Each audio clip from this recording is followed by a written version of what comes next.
Today we discuss the join command. The join command is found within the Modify panel under the Home tab. So in order to access the command icon, you need to select this drop-down arrow beside the word Modify, and we're given more modification commands to choose from, and it's this one here, right above my mouse arrow. I've let my arrow just hover on the command icon, and I am given a dialog box that gives me the name of the command, a definition of the command, and a little example of what the command does, as well as a visual. As you can see here, we have a dotted line labeled 1 in red and a dotted line labeled 2 in black. And then we have a solid line underneath those two lines, indicating that each of those two lines have been joined together to form one continuous line. Now there are two ways to activate the join command. I can click the command icon, and down the command bar it tells me join. The join command is the active command. Or I can type in the word join and hit enter. And now join is the active command. If I hit escape, it cancels the command. Escape on the keyboard. Now let's go back up and look at the definition here of join. This one's very important. Join joins similar objects to form a single unbroken object. So before we even discuss the command prompt after activating the command, we need to discuss what similar objects are. Now, similar objects have similar properties, like a line command here. A line command, here are two line commands. There's a start and an end point. But now let's discuss those two compared to, say, a circle, which is a continuous loop. It does not have a start and an end. It's just continuous from any point to another. Now here I've created this object here made of three objects. I have a line command, and this 2-point circle command all joined together.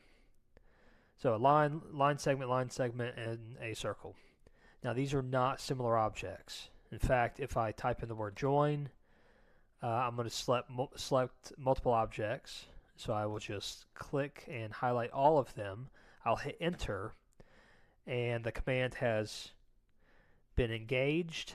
Now notice here, if I hover now over just one of the line segments, the two lines are joined because they are similar objects. Notice that they are not joined with the circle because they are not similar objects. So let's figure out. Let's see, there's a 3-inch line, a 3-inch line. I'm going to click the arc. This is a 3-point arc, and an arc and a line are very similar. These are similar objects. Similar in the fact that they both have an endpoint and can be modified based on the distance between endpoints.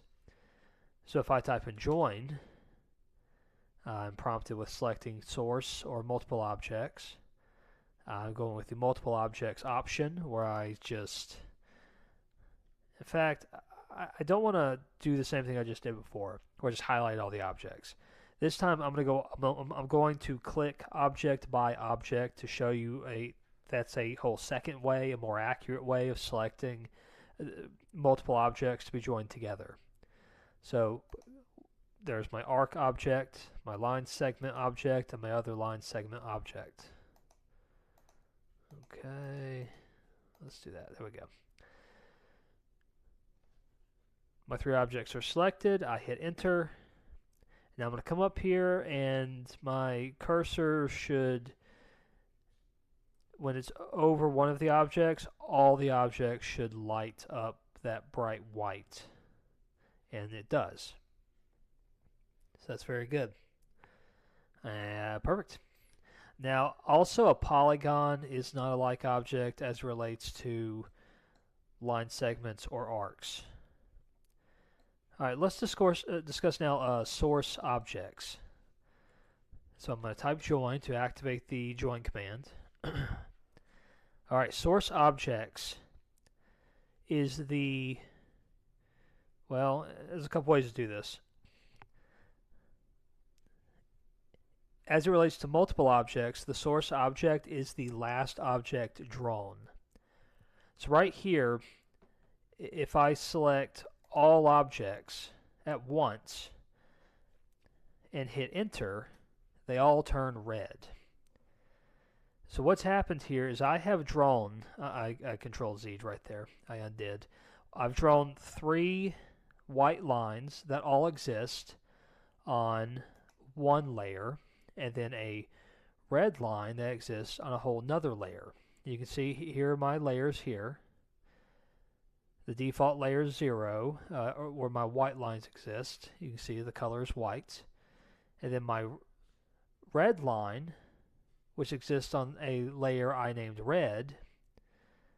And also, not only is it just red, it also has, it's thicker. Its line weight is thicker compared to that of the white lines.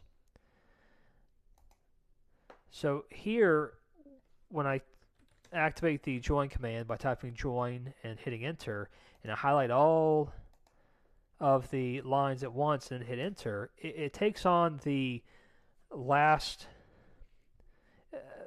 object drawn. So the computer here, the software, dictates that the last object, when all objects are selected, that is my source object. And I'll just show an example here real fast. Here is a line of 3. I'm going to put it on that red layer. Okay. And I'm drawing now I'm going to draw the white lines. 3, 3, and we'll close that with 3. I'll type in the word join. I will highlight all at once and hit enter. And notice now it's taking on that last, it's taking, all of these line segments are taking on the properties of the very last line drawn, that top line, because it is on a specific layer. It has certain properties, such as its color is white, its line thickness is 0.000 inches thick. So now let's discuss how to select what you wish to be the source object. So when you decide what the source object is by clicking the very first object. Now I've clicked this bottom line here. That is me deciding and telling the computer, the software here, that that is the source object I want when all of these things, all of these objects here become joined together. Now that I've decided that is the source object, I can highlight the rest of these. All objects are now selected, and I hit enter, and all of the objects will take on the properties of the first object that I decided was the source object. And now we'll join again. This time I'll select the top red line, and then instead of just highlighting everything, I'll individually select all other objects and then hit enter. And there we are. All of the objects, the line segments, have taken on the properties of my source object, the one I decided, which was the red line. And that's pretty much it as it relates to the join command. Practice creating, practice understanding similar objects. That's very important to understand what similar objects are, and I think we've discussed pretty plainly what similar objects are, and how these are different objects and how these are similar. And then also down here, practice creating, just draw this basic 3x3 square. Put one of them on a different layer. And you see the layers up here. It tells me which layer it's on. Practice that, and then this will allow you to practice what source objects are. All right, well, have fun.